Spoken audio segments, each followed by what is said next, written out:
and the number of registered officials continues to Check, check. Please consider 1, 2, check, check, check. get back to the game yourself and serve the youth in our community. Check, check, check. If you are interested, 1, 2, 3. callthegame.com or speak with Check, your check, athletic check. director for more information. Check, check. Rockhurst and Miege. 1, 2, 3. Check, check, check. Are we working? Oh my God, we're working. That's great. I'm gonna shut myself off though.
just plugged we're running through the... It's not running yet. You say you plugged it in?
Do what?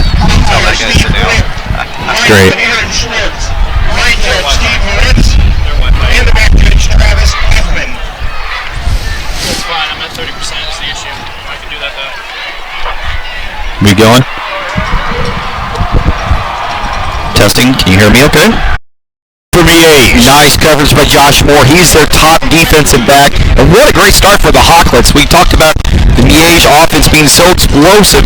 460 yards game, but this Rockhurst defense came ready to play. Nice 3 and out. Rockhurst comes in 4-1. They lost the opener and they have rattled off 4 straight wins, including a dismantling of Blue Valley last week. Punt unit on and a good kick into a fierce wind. It's going to hit inside the 15, hop up, and Miege is going to down it inside the 20 near the 17-yard line. And Jeremy, tell us about this Rockhurst attack. Well, it's kind of different. It's very old school football. It's not what we see in high school.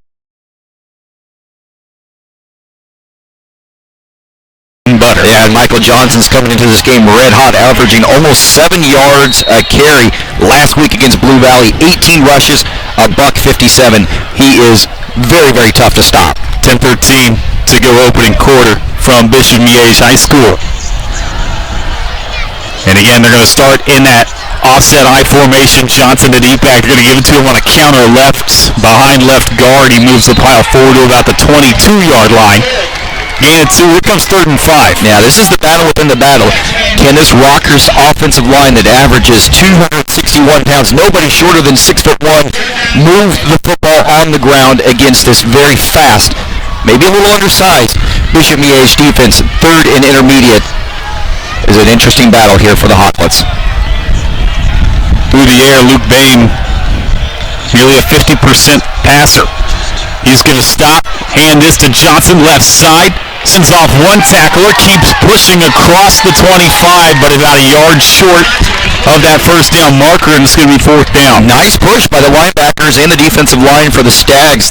That's 3 and out for the Stags too, so nice job by both defenses to start this game out. They came prepared, ready to, they kind of knew what was going to come from both teams on the offensive attack. Nice job by the Stags and the Hawklets on defense, first possession out. Gabe Whipple out there, the punter for Rockhurst, has an offer from Colorado School of Mines to do punting next year.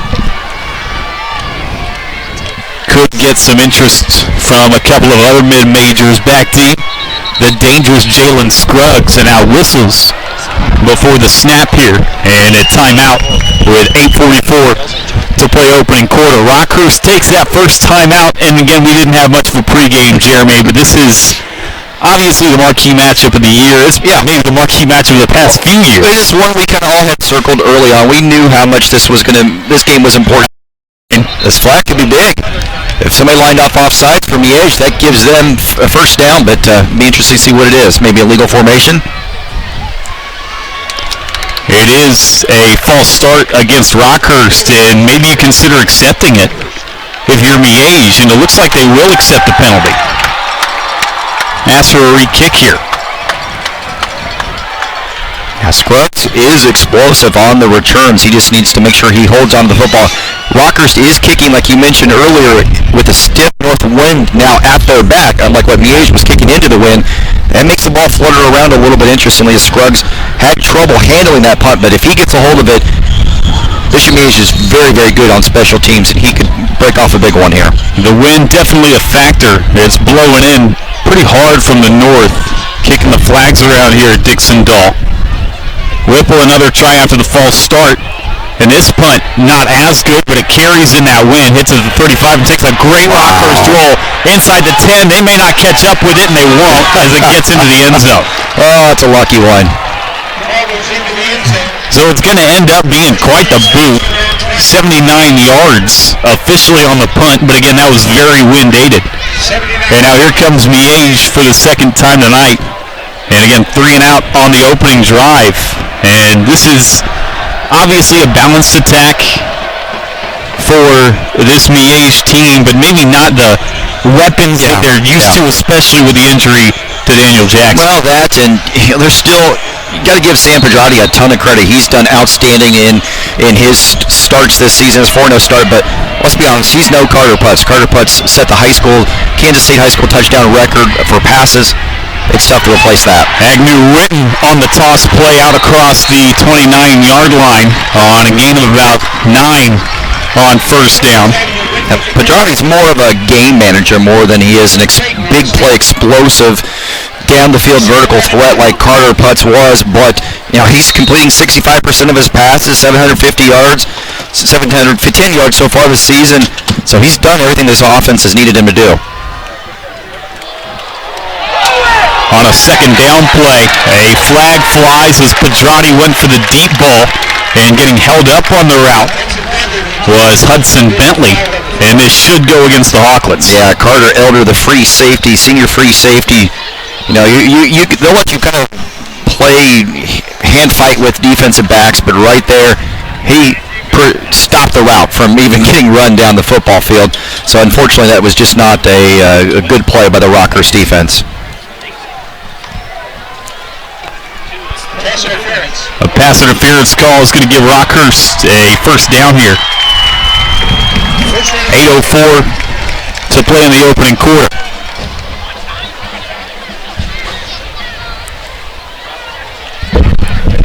It's going to put Bishop Miege at their own 44-yard line in a 0-0 ball game. Temperature dropping down around 50 degrees And Pedrani's going to open up with two receivers to the right side. He's going to hand off and straight up the middle, nowhere to go for still in the game at tailback, and it's 2nd and 10. Nice rally to the ball by the Rockhurst defense. If you look, there were 8, 9, 10 guys around the football there. Hawklets love to fly to the football. They're big. They're also really fast, and they're well schooled. They weren't fooled at all on that running play.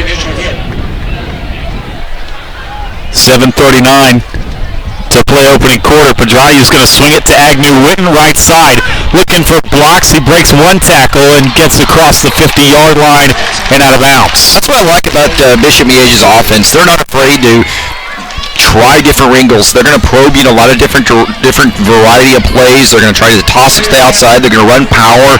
They're going to run a little counter. They're going to throw quick hitches. Then they'll throw the ball vertically down the field. This offense is good enough they can try a lot of multiple different things.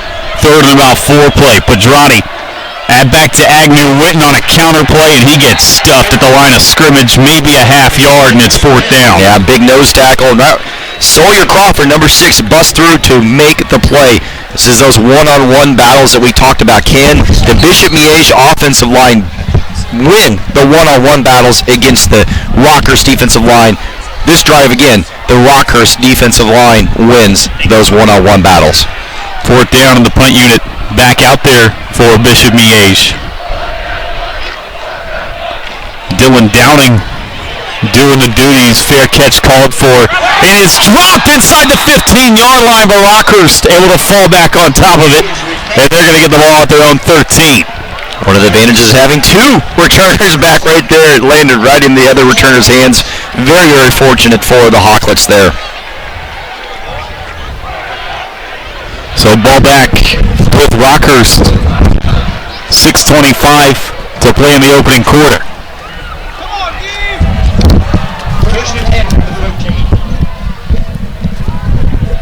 First and 10 for Rockhurst. This is their second drive of the ball game. Again, first drive they end up punting away. Miege gives it right back to them. We've seen 3 punts in this opening quarter. 6.5 to play first quarter. It'll be Johnson running left side, trying to get to the edge. He picks up blocks across the 15-yard line and gang tackled right there, maybe a yard.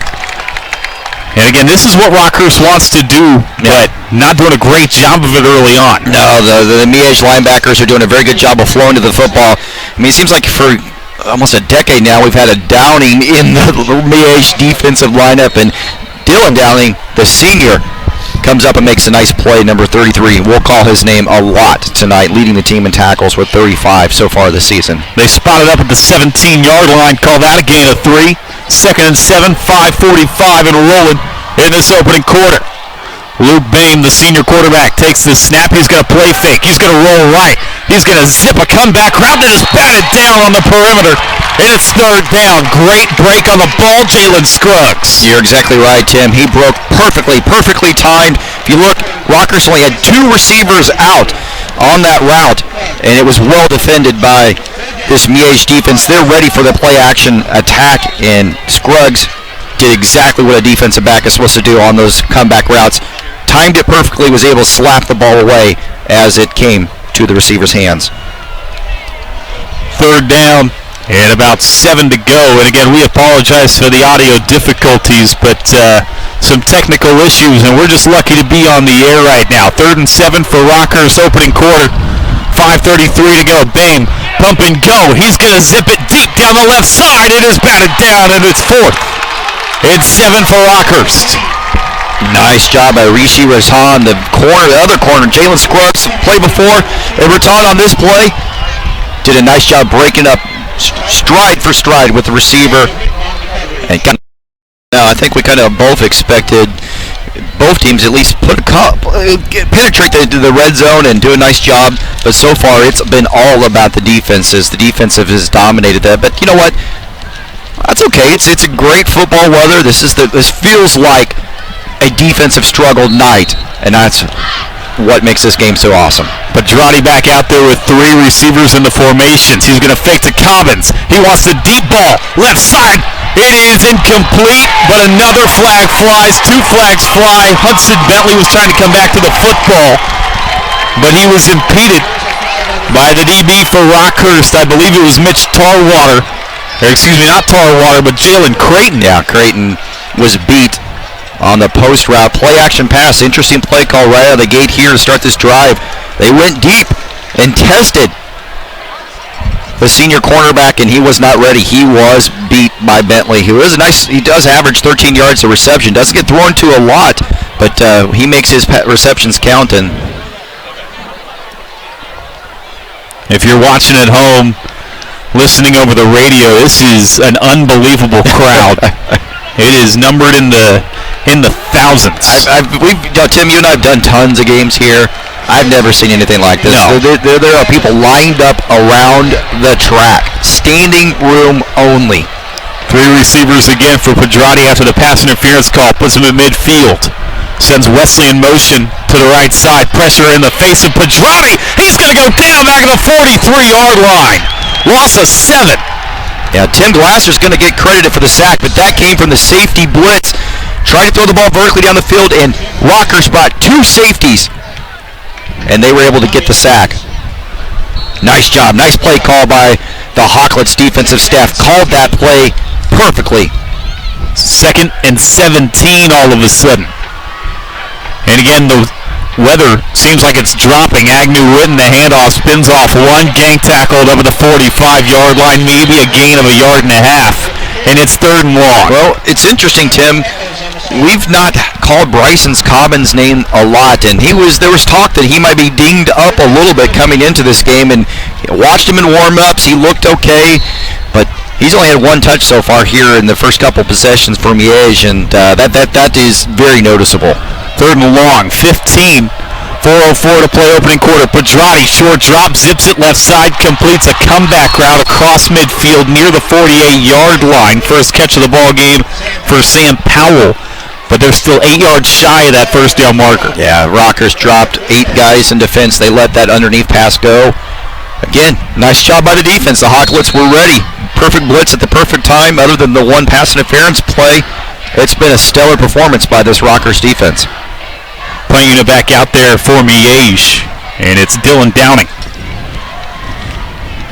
Low snap, gets away a high, beautiful punt. It's going to turn over inside the 3, hop up for Miege, and they're going to be able to down this one inside the 10-yard line. 3:18 to play opening quarter, and great job punting the football. Now Rockhurst is backed up. I'll tell you what, both teams are just so well coached, Tim. I mean, we see teams struggle on 4-star right tackle who's being recruited on a national level. He caved in 2 guys there on the Bishop Miege defensive line, and there was a hole big enough that I probably could have ran through it. And Michael Johnson read the hole perfectly and scooted to the outside and had a huge gain. That is Rockhurst football to a T right there. EK, again, one of the better tackles in the area. He's a 4-star and holds offers from a lot of the big schools around the country. Bame is going to throw a hitch left side, complete it, dancing around 1, and getting slung down across the 50-yard line, and a first down for Cooper Krizek. I like the play call because you run very effectively, then throw a short pass and it turns into a big gain. Keeps that Bishop Miege defense honest, because if they come up to play that run, play action over it or short pass over it, and you'll be able to get effective gains just like that. 1st and 10 for Rockhurst after the Krizek catch and run across midfield. They're going to give to Johnson, right side, plugs the pile forward near the 43-yard line. That's 5 yards on first down. Yeah, Granderson, the left guard, did a nice job pulling from left to right. The one thing you see about Rockhurst, we just don't see a ton of it in high school football now, is pulling guards. And both these guards, Joe Kelly and Tonio Grandison, they do a nice job of pulling and opening up big holes, and he pulled from left to right and did a nice job of opening up that hole for Michael Johnson. 2nd and 5 play. Bame is going to zip it out in the flat and getting a first down across the 35-yard line. And now Rockhurst on the move. Yeah, they're cooking here. First catch of the ball game for R.J. Pascuzzi. You see this often. A team gets one big play, and suddenly that just kicks them into overdrive just a little bit. 260 pounds across the board. Nobody shorter than 6'1". they're not going to face this like this the rest of the season. This is just big, strong, grown men out there for Rockhurst. 2nd and 10 play. They're going to fake to Johnson. They're going to give an end around to Coit. Picks up 1 block, flags fly. He gets a yard to the far hash mark, and this one's going to go against Rockhurst, and the Hawklets moving backwards here at the end of quarter number 1. Yeah, they tried to get fancy and do an end around, and their offensive linemen all of them kind of did a cutback block, and they had to turn back around. Side 5, and they're going to go talk about Tony Severino. He's been around the block 35 years now at Rockhurst. This has got to be one of the biggest crowds he's ever seen. Yeah, probably so. Maybe this just has a game that feels like a state championship game, and we talked to John Holmes coming into this game, and he said he was preparing his crew like it was a state championship game, knew that there was going to be a huge crowd, a big atmosphere, and all of those big things, but just a very, very unusual, just one-of-a-kind environment that we're playing in tonight. Unbelievable game here at the Dixon Dahl Memorial Stadium. This is Randy Withers from Rivals.com joining in on the broadcast here. Having some audio difficulties, but we are picking it up. And Abby marked off, we are going to have 2nd and 20 for this Rockhurst offense. With the ball at 45-yard line. Dame takes a snap. Rolling to his right. Turns upfield, complete over the middle. Hits his tight end, number 88, who continues to roll upfield for a big gain. Has the first down. It's Andrew Stafford, and he is a weapon at 6'3", 230 pounds. They love to play action pass to him. He's only got 5 receptions of the season, but guess what, Randy? He averages 20 yards a catch, and you can see right there why. They use him to block almost every single play. Just a single kind of just out route, wide open on the play action. Kind of ran the waggle look there, and he was wide open over the middle of the field. We just don't see the waggle route much anymore in high school football. We don't even see tight ends get thrown the football anymore. That was an impressive play, and we're at the end of the first quarter here. Tremendous first quarter of football here in the first matchup of Bishop Miege and Rockhurst in decades. 0-0, in the words of Nate Bucati, at the end of the first quarter. We'll take a little break. We will be back with you in just a moment. This is high school football on Sports Radio 810 WHB.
To Johnson over right tackle, surging through that Miege defense, and then is met by looks like Dylan Downing and a host of Stags there on the tackle. Good tough run by the Rockhurst back. Yeah, I like watching him on film. He just never falls backwards. He's always going forward, and he was so good last week against Blue Valley, 157 yards rushing, and really kind of put the Hawklets on his back, and they just it was a little surprising watching them just run ragged over what is traditionally one of the top high school football programs in the state of Kansas. 2nd and 5. Bame again gives to Johnson right up the middle over right tackle. Picks up the first down yardage. Rockhurst is going to have 1st and goal inside the 10 after another strong run from Johnson there. That's just pretty old school football. It's 27 minute football right there, Eddie. Just watching a simple handoff off right guard, right tackle. It probably was nothing fancy with the play caller. Just right tackle, off right tackle, and it was a thing of beauty. 1st and goal now here for the Hawklets. Kid does a good job of getting his shoulders square to the line of scrimmage, and he definitely runs hard when he hits the hole. 1st and goal for the Hawklets. Bame fakes this handoff, rolling to his left. He's going to keep it himself. Cuts up through the middle of the defense, pulled down after a short gain. Looks like he made it to about the 8-yard line. Hawkins will have 2nd and goal. I like the play call, a little bootleg action, and Bame is kind of deceptive with his running ability. Not really much of a runner, only averaging 1.1 yards a carry, but a lot of that is down because of sack yardage. But he's very good on play action passing, and they love to roll him out on bootlegs, and he's got a couple big runs this season off the bootleg. Like the play call there inside the red zone. Well, with an offensive line like Rockhurst runs out there, you can do some things like that with the quarterback run game. And we got officials timeout. All right, officials timeout with 10:21 left here in the second. Oh, we are ready for play again. Yep. So maybe some technical difficulties with the officials now. Now I feel like we're not the only ones. Toss going to the far sideline. Johnson turned up looking for room. Pulled down inside the 5 at about the 3-yard line. Wow, that's a great one-on-one play by Jalen Scruggs right there, because he had 2 blockers, including Andrew Stafford, coming right at him. That should have been a touchdown if it wasn't for Jalen Scruggs fighting through the 6'4", 230-pound tight end. This is a big play right here, Randy. 3rd and goal from the 2-yard line. Whoever takes the lead in this game, I think, gets that momentum, and really not surprised we're not hearing this Miege crowd get into it. They're kind of sitting on their hands right now. I don't think they're sure what to think. They don't see their defense in this situation very often. And the Stags call timeout. That shows you the importance of this play right here in the way that Rockhurst has kind of just exerted their will here on this drive, just pushing them all the way down the field. Find out what this squad in red's got. And right now they are winning the war up front. They're doing a good job of not just getting penetration at the line and knocking guys backwards. They're climbing the second level. Guys like E.K. Danielson, who I know you've said his name several times already tonight, doing a good job, and this Miege defensive front is going to have to make some adjustments. Yeah, I think this is a 2-play series right here. If they don't make it into the end zone, they're going to go for it on 4th down. Bame hands to Johnson, going to the right side. Pushing, driving, second effort. I don't think he's in. I think it's short. I think he's going to be on about the 1-yard line. Official says he's down.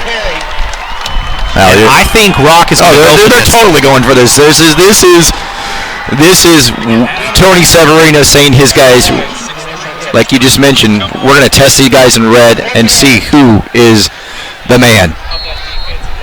And it's not going to be anything fancy here. It's going to be another handoff to Michael Johnson. I wonder in a situation like that, though, given the mobility of the quarterback, do you boot off of it and try to take the quarterback run to the corner? I don't if I'm calling plays. We'll see what Tony Severino and his staff call here.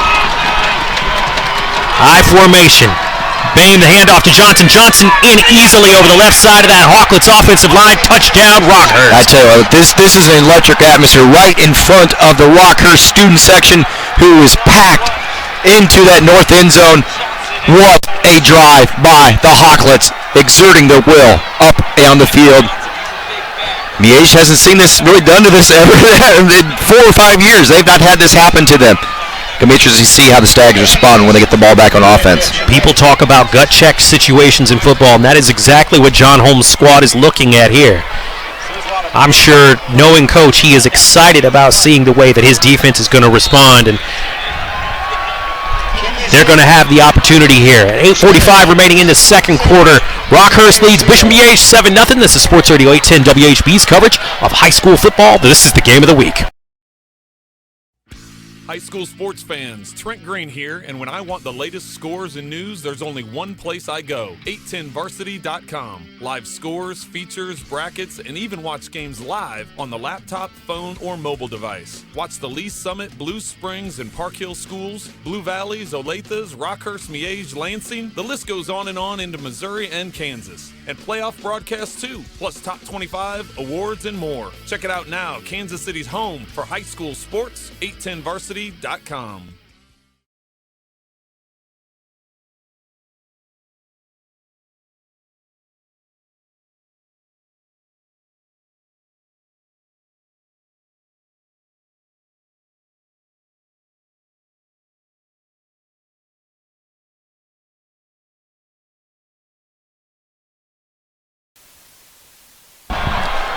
And welcome back to Dixon-Dahl Memorial Stadium here on the campus of Bishop Miege High School in Prairie Village.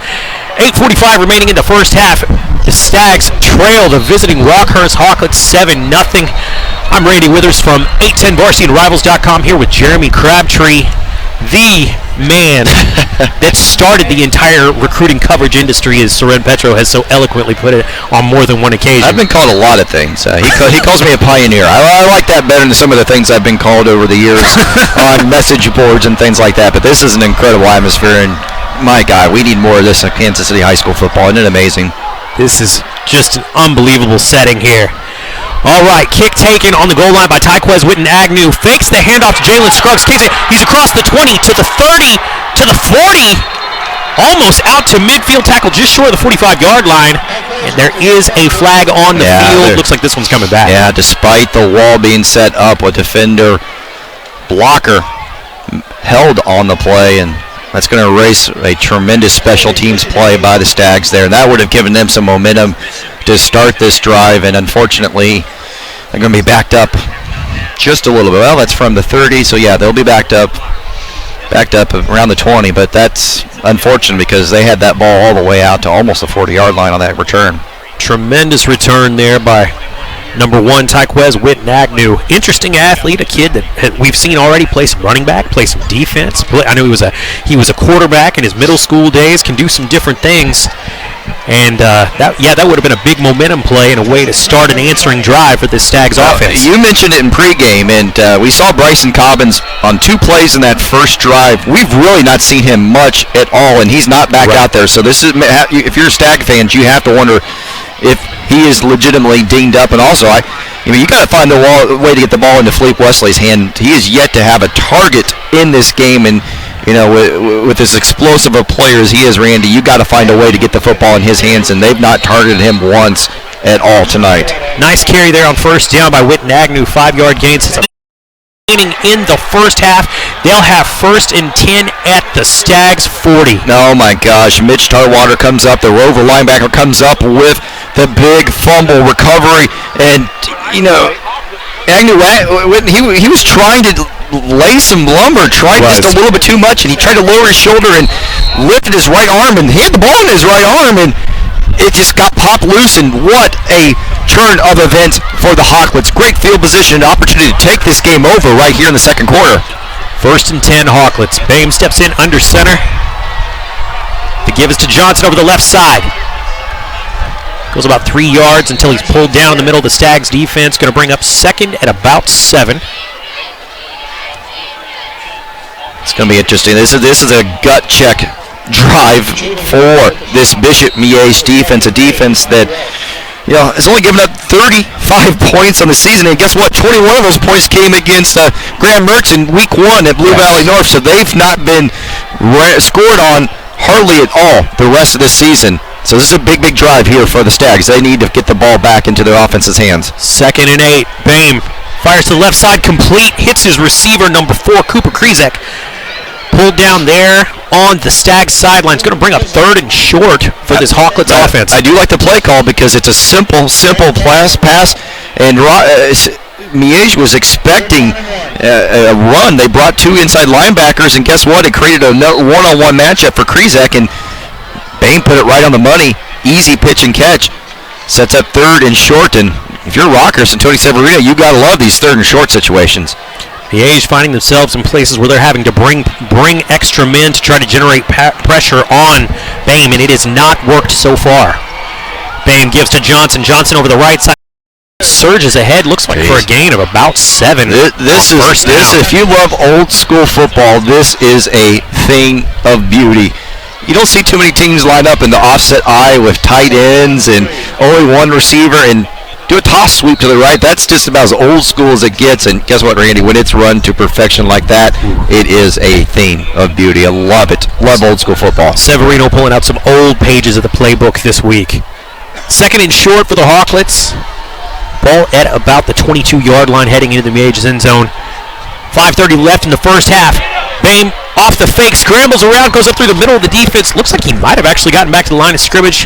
Actually pulled down just short. It's going to be 3rd And about 4. Yeah, but when you run the ball effectively on first down, that sets up the ability to play action on second down, and they tried to go for the end zone. They were well covered by the Stags. But here's this third and intermediate that Rockhurst has dominated so far in this game.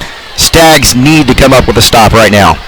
Critical time here for Jim Giacaris' defense. See if they can bring some pressure. Have a chance to try to push Rockhurst at least out of field goal range and bring a halt to this drive. High formation for the Hawklets. Bam fakes the handoff. It's a reverse coming around for the opposite side. Cuts up through the middle of the defense. Joe Coit. Coit fumbles the football, recovered by Bishop Miege. Wow.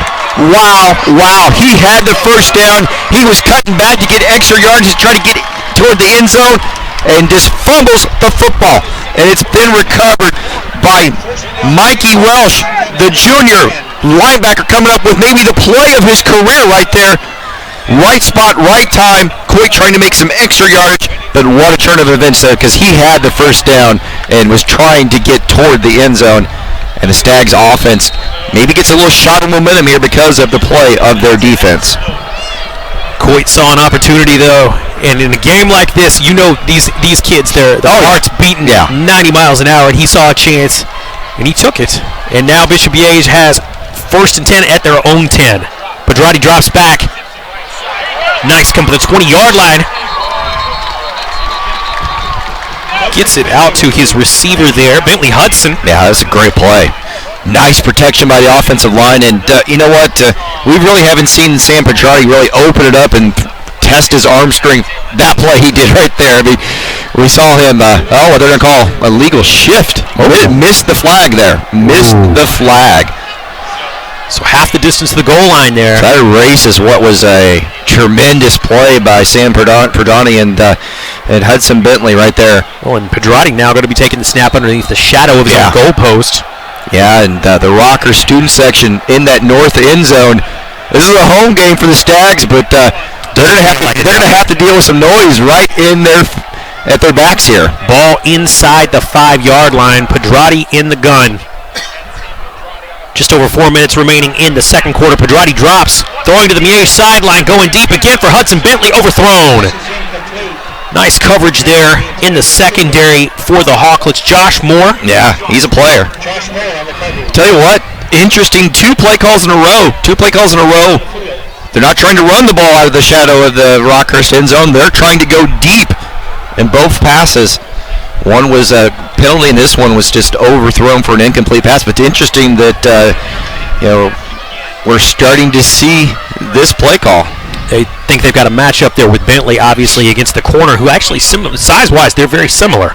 Well, now looks like we've, they didn't throw the flag, but apparently there was another illegal procedure flag there, and Rockhurst waved that out and off and took the down there. Wow.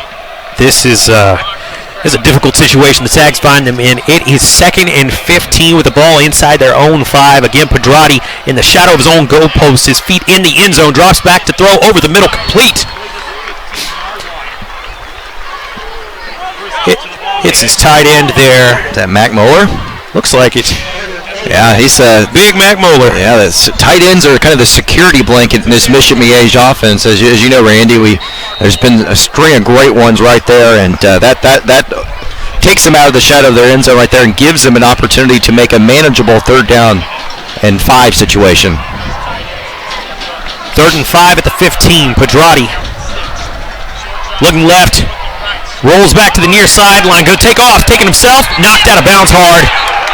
And a flag. Yeah, late hit. I think we're also going to get a defensive holding call. We're going to have 2 penalties here. See if they both go against Rockhurst. I'm pretty sure to me there was a defensive holding, but no question there was a late hit out of bounds. And there's some talk going on between the 2 players. I think they're going to get Josh Moore on the late hit, but Tucker Atwood was over there too. I'm not sure which direction they'd go with that one, because they both were there at about the same time. That's a tough one, though. I'm not really sure he had his foot on the white when he got hit there. Interesting that they're jawing going back between the Stags and defensive holding, you're right. And a personal foul. Stags get out of a difficult situation there. Well, with personal foul, was it a dead ball? So they'll get the 15 yards off of that. It's a big penalty against this Hawklets defense. Obviously, Rockhurst still leading 7-0 with 3:24 remaining here in the second quarter at Dixon-Dahl Stadium. It's interesting. Look, John Holmes just was having an interesting discussion with Josh Moore from Rockhurst, the Rockhurst defensive back that I think got called for the penalty. He could not have liked his quarterback taking a hit like that. And yeah, we're going to get both penalties enforced here because of the dead ball. Wow. In fact, so this is going to get the defensive holding, then the 15 yards for the personal foul. So suddenly, Bishop Miege is cooking with great field position. What, at the 39? They're almost back to where Witten's kickoff return would have put them earlier. That was called back on the penalty flag. 1st and 10 for the Stags offense at the 39-yard line. 3:24 left here in the second quarter. Pedrati talking to his receivers as we wait for the ball. Ball's been whistled, ready for play. It looks like we're going to maybe get started.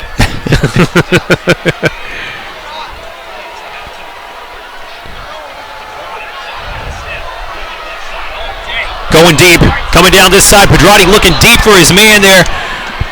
Finally attempted for Wesley. Had him. And Wesley was opening, overthrew him. Overthrew him with the wind at his back. It's hard to explain to people watching on the stream here that there's a good 20-mile-an-hour wind coming out of the north. It feels a lot more like late October than it does late September, and that Pedrati put just a little bit too much with the wind at his back there. 2nd and 10 for the Stags. But hey, they targeted Wesley finally. Exactly.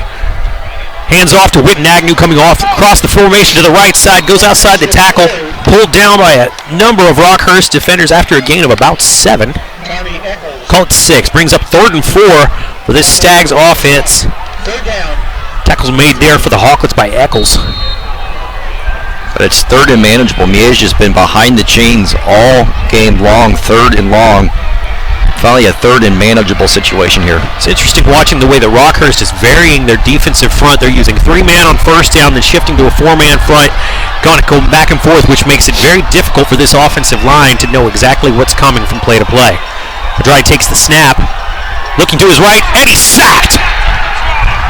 Big play there for the Hawklets as Jake O'Brien comes right up the middle with a big play for this Rockhurst defense. Love the play call by Tony Severino's defensive coaching staff, dialing up the heat on the 3rd and intermediate, knowing that Miege was going to run the pass play, and he shot through there like a rocket. I said it was Jake O'Brien. A correction, that was number 6. It wasn't 8, it was 6. Sawyer Crawford there with a big sack, forcing the Stags to punt. That is a high, hanging punt. Rockhurst return man steps back, lets it drop. Stags coverage unit going to down that ball at about just inside the 20-yard line. Rockhurst going to have the ball 1st and 10 at the 19 with 1:46 remaining here in the second quarter. Hawklets up 7-0 over the Stags here at Dixon-Dahl Memorial Stadium. This is Sports Radio 810 WHB's coverage of the high school football game of the week.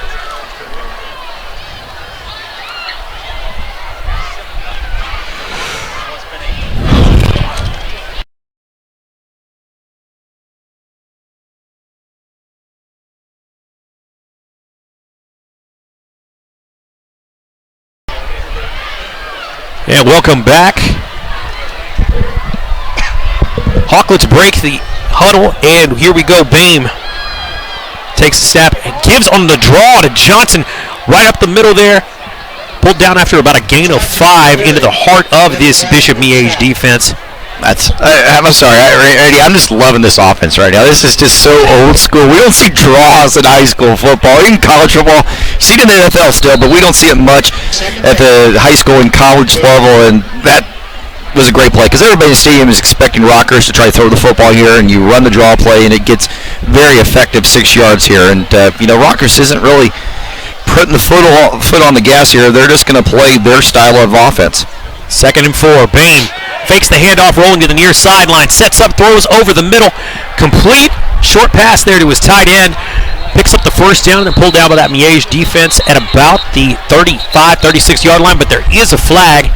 Also some pushing. Yeah, well, I'm wondering if we're going to get some extracurricular activity.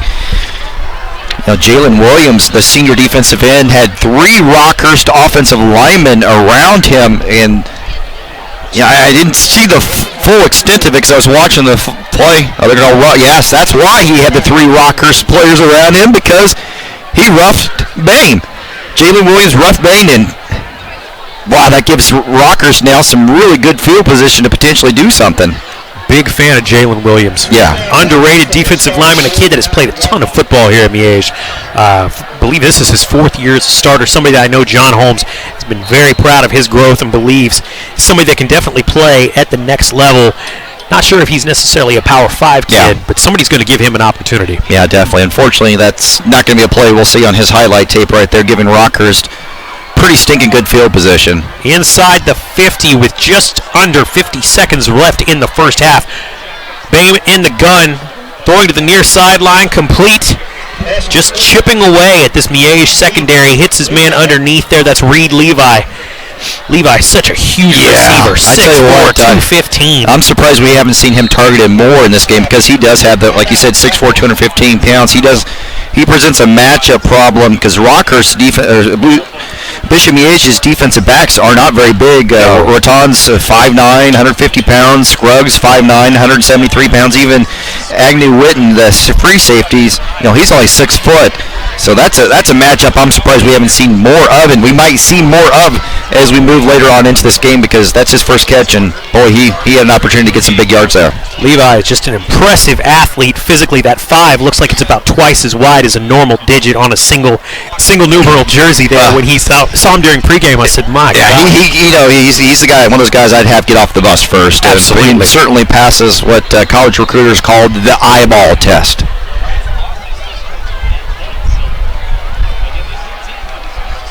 And after the timeout, we are just about ready for play with 34.2 seconds left here in the second quarter. Rockhurst with 2nd and 2 at the Stags' 41-yard line. Bain in the gun with trips right, takes a snap, rolling to his right, throws right, complete. In the flat out there to Cooper Krizak again. Continuing with a ball control passing again. Ball control, really a sense of urgency, and of course Rockhurst doesn't have any timeouts left here, so now they're up to the line quickly. All right, Bain under center, takes a snap, quick pass, outside and incomplete. Looking for Clint Purcell here on the edge. That's actually probably a good incomplete pass, because if he catches that, he's tackled inbounds, and it's halftime. Exactly. No timeouts remaining for the Hawklets. 18.4 seconds remaining, though. It's 2nd and 10.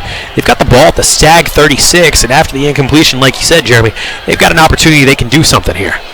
Maybe dial one up to Reed Levi, like you mentioned with this size matchup. Maybe Andrew Stafford, the tight end, might be a good matchup to try to throw the ball to. A good size matchup against these Miege defensive backs. Miege secondary giving some room to those receivers off the edge. Bain under pressure and sacked. Big play there for the Stags. Number 54, Taylor Portier, comes through, the 6'3", 258-pound senior.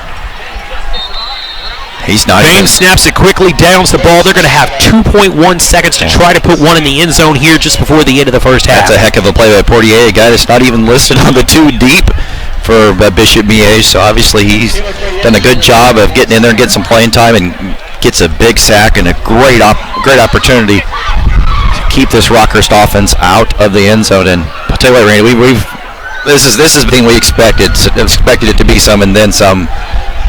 It'll be fun to see a second half with only a 7-0 score right here. All right, here we go. Bain drops back to feet at about the 50, lets one fly, coming to the near sideline. Intercepted by the Stags. Witten Agnew, lots of room here, coming down the near sideline to the 40, to the knocked out at about the 50-yard line, and halftime is here at Dixon Dahl Memorial Stadium. What a first half of action between the Rockhurst Hawklets and Bishop Miege. Rockhurst leads 7-0 at halftime. We will be back with the Sports Radio 810 WHB High School Football Game of the Week.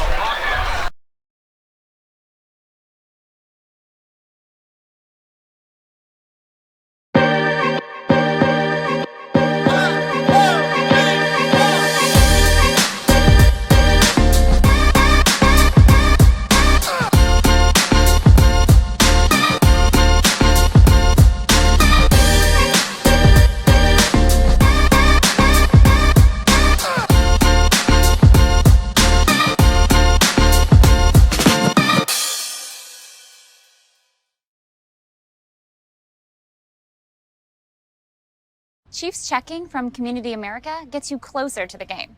Is there any better way to get closer? Hey, man. Go long.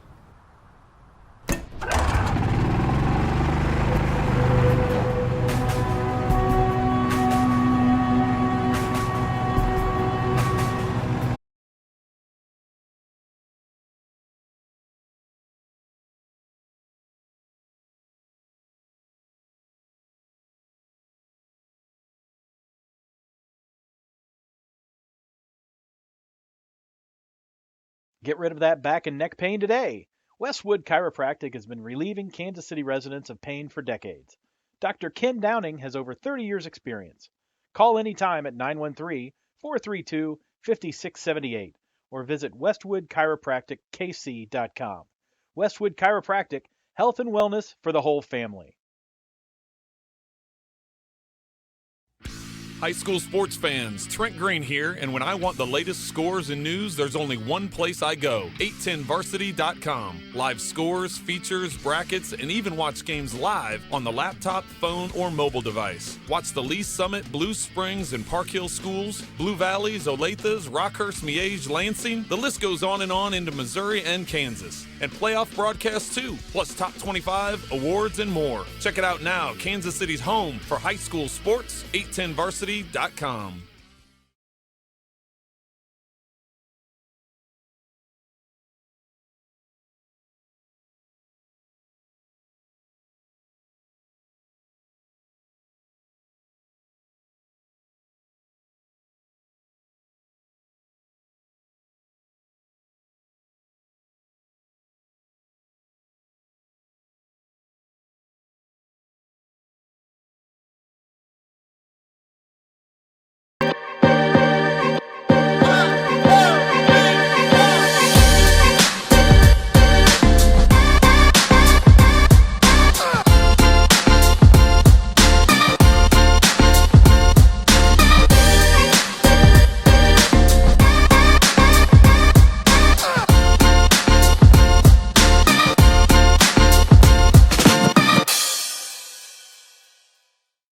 Get rid of that back and neck pain today. Westwood Chiropractic has been relieving Kansas City residents of pain for decades. Dr. Ken Downing has over 30 years' experience. Call anytime at 913-432-5678 or visit westwoodchiropractickKC.com. Westwood Chiropractic, health and wellness for the whole family.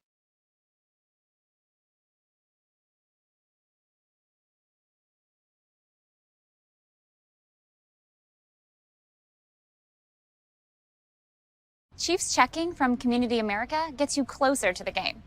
Is there any better way to get closer? Hey, man. Go long.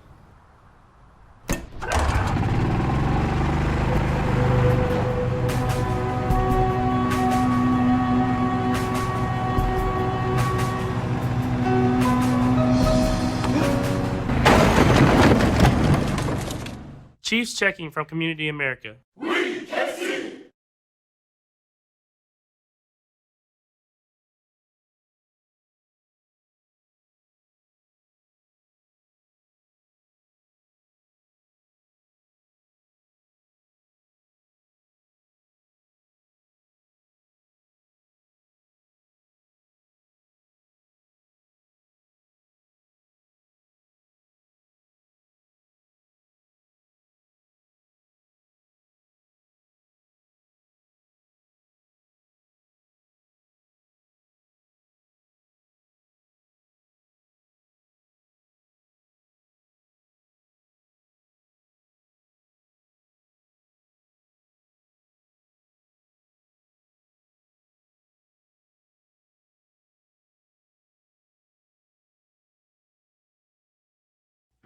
High school sports fans, Trent Green here, and when I want the latest scores and news, there's only one place I go, 810varsity.com. Live scores, features, brackets, and even watch games live on the laptop, phone, or mobile device. Watch the Lee Summit, Blue Springs, and Park Hill schools, Blue Valleys, Olathes, Rockhurst, Miege, Lansing. The list goes on and on into Missouri and Kansas. And playoff broadcasts too, plus top 25, awards, and more. Check it out now, Kansas City's home for high school sports, 810varsity.com.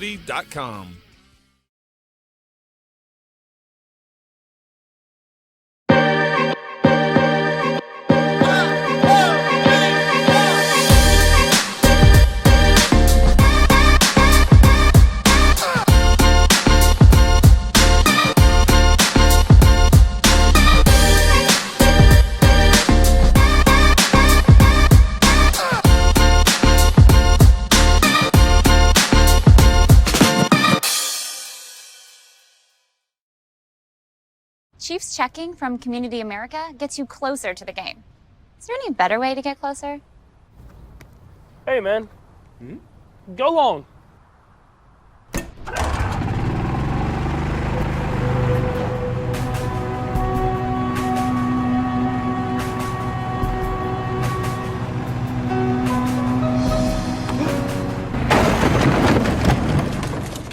Chiefs checking from Community America.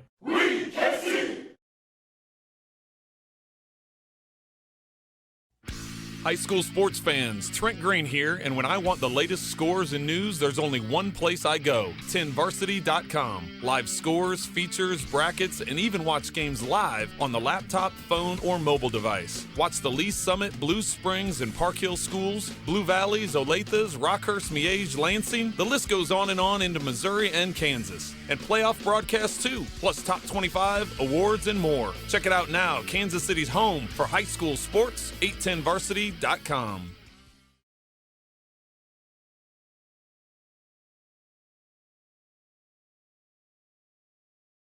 Get rid of that back and neck pain today. Westwood Chiropractic has been relieving Kansas City residents of pain for decades. Dr. Ken Downing has over 30 years' experience. Call anytime at 913-432-5678 or visit westwoodchiropractickKC.com. Westwood Chiropractic, health and wellness for the whole family.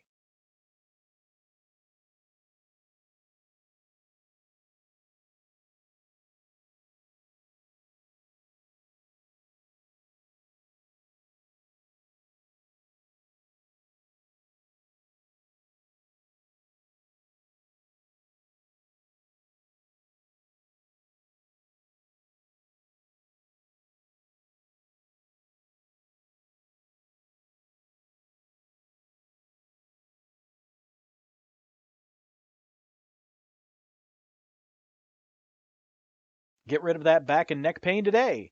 Westwood Chiropractic has been relieving Kansas City residents of pain for decades. Dr. Ken Downing has over 30 years' experience. Call anytime at 913-432-5678 or visit westwoodchiropractickKC.com. Westwood Chiropractic, health and wellness for the whole family.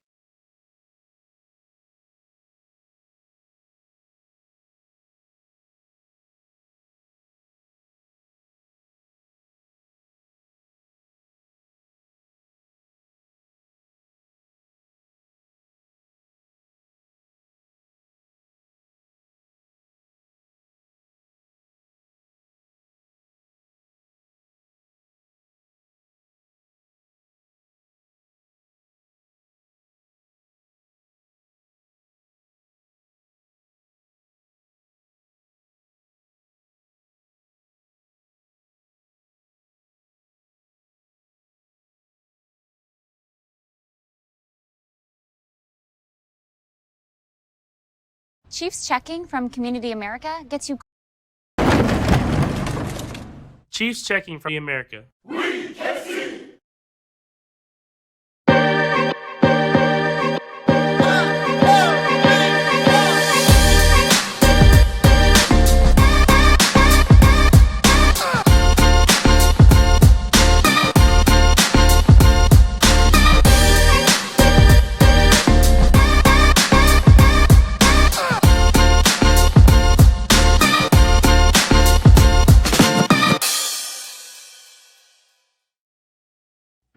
High school sports fans, Trent Green here, and when I want the latest scores and news, there's only one place I go, 810varsity.com. Live scores, features, brackets, and even watch games live on the laptop, phone, or mobile device. Watch the Lee Summit, Blue Springs, and Park Hill schools, Blue Valleys, Olathes, Rockhurst, Miege, Lansing. The list goes on and on into Missouri and Kansas. And playoff broadcasts too, plus top 25, awards, and more. Check it out now, Kansas City's home for high school sports, 810varsity.com.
America gets you closer to the game. Is there any better way to get closer? Hey, man. Go long.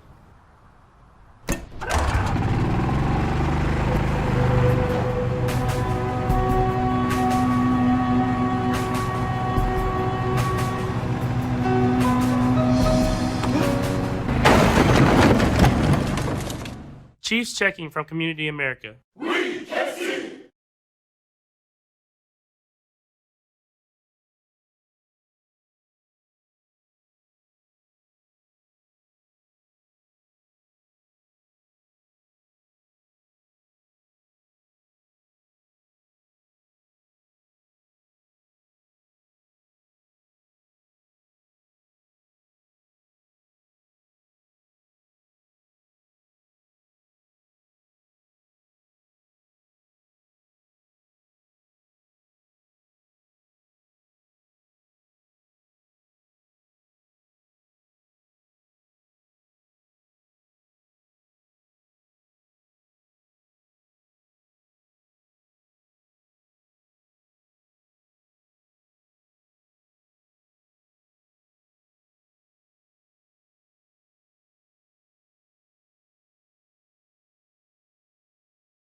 High school sports fans, Trent Green here, and when I want the latest scores and news, there's only one place I go, 810varsity.com. Live scores, features, brackets, and even watch games live on the laptop, phone, or mobile device. Watch the Lee Summit, Blue Springs, and Park Hill schools, Blue Valleys, Olathes, Rockhurst, Miege, Lansing. The list goes on and on into Missouri and Kansas. And playoff broadcasts too, plus top 25, awards, and more. Check it out now, Kansas City's home for high school sports, 810varsity.com.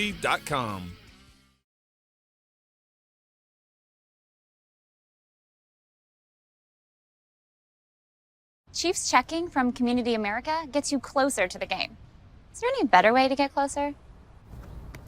Hey, man. Go long.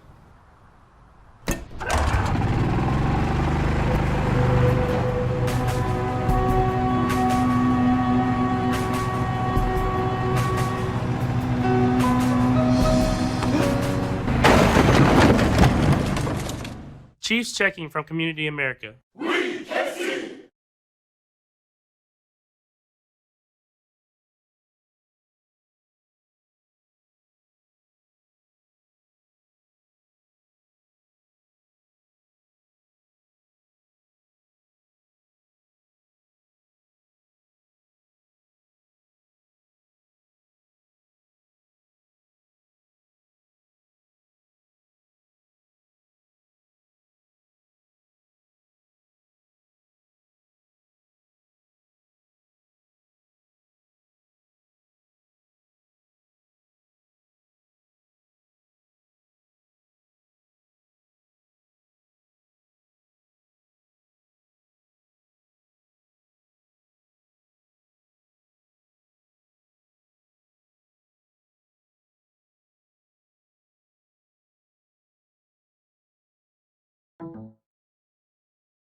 to Dixon-Dahl Memorial Stadium here on the campus of Bishop Miege High School in Shawnee, Kansas for the second half of the 810 WHB High School football game of the week here. Simulcast on 810varsity.com. This is Randy Withers here with Jeremy Crabtree.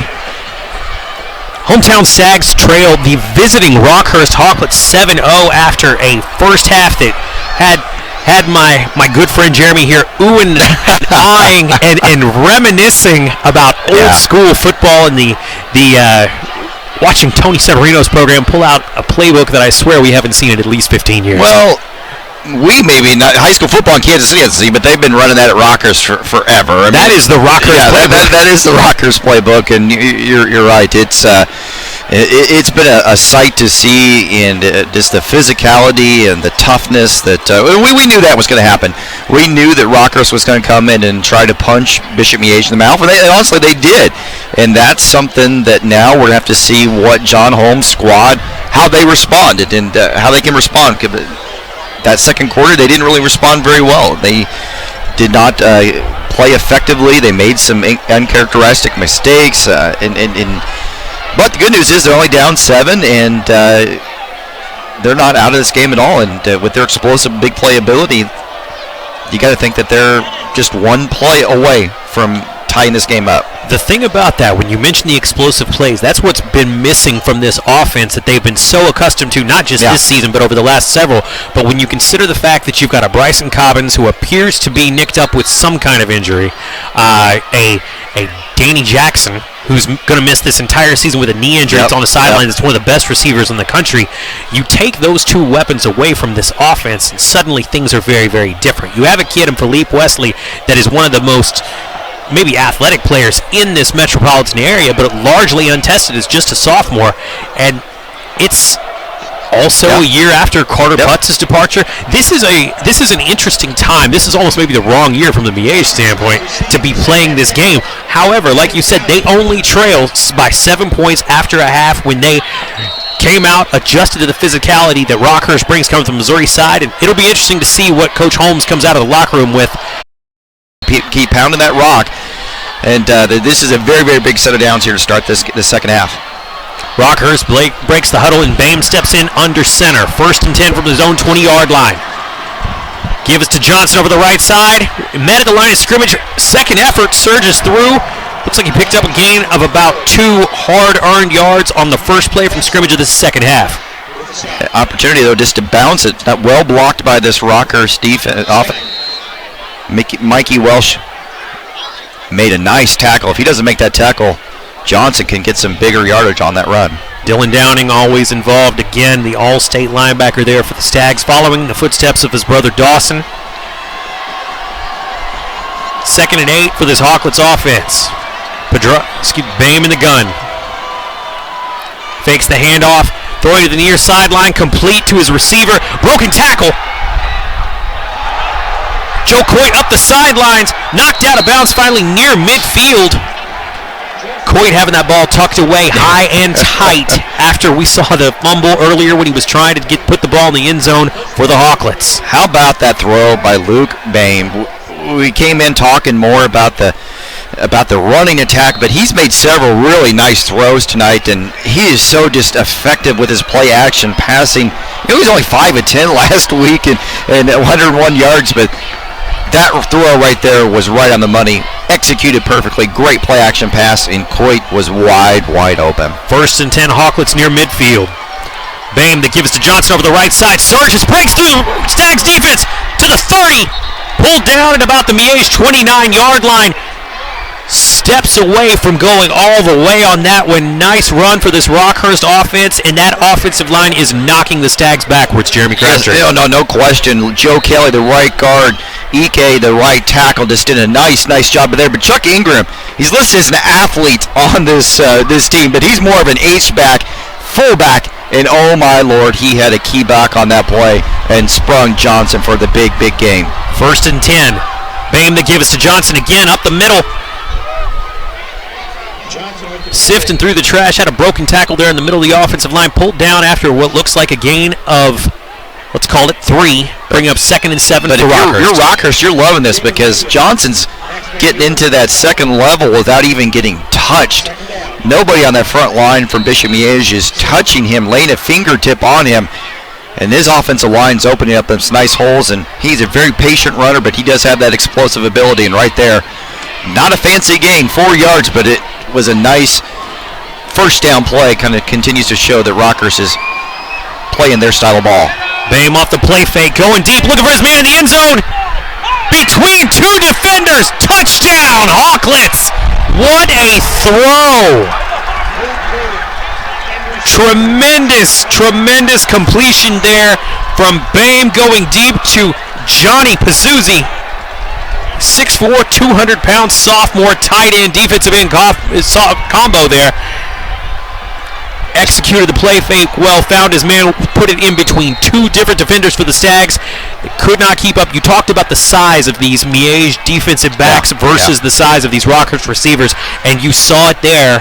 The Hawklets have an advantage in their length. And Bame just put that ball right on the money, only where his receiver/tight end could go up and get the football.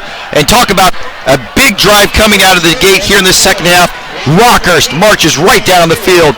14-0 Hawklets. 80-yard drive to start the second half. Rockhurst goes up 14-0 on the Stags here at Dixon-Dahl Memorial Stadium. You're listening to Sports Radio 810 WHB's coverage of high school football here on 810varsity.com. High school sports fans, Trent Green here, and when I want the latest scores and news, there's only one place I go, 810varsity.com. Live scores, features, brackets, and even watch games live on the laptop, phone, or mobile device. Watch the Lee Summit, Blue Springs, and Park Hill schools, Blue Valleys, Olathes, Rockhurst, Miege, Lansing. The list goes on into Missouri and Kansas. And playoff broadcasts too, plus top 25, awards, and more. Check it out now, Kansas City's home for high school sports, 810varsity.com.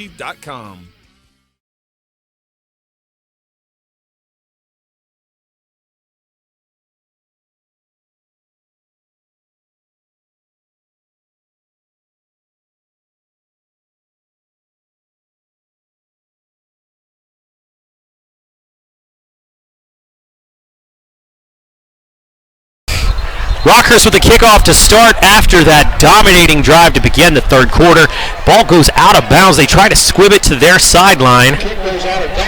Miege is going to have some field position here.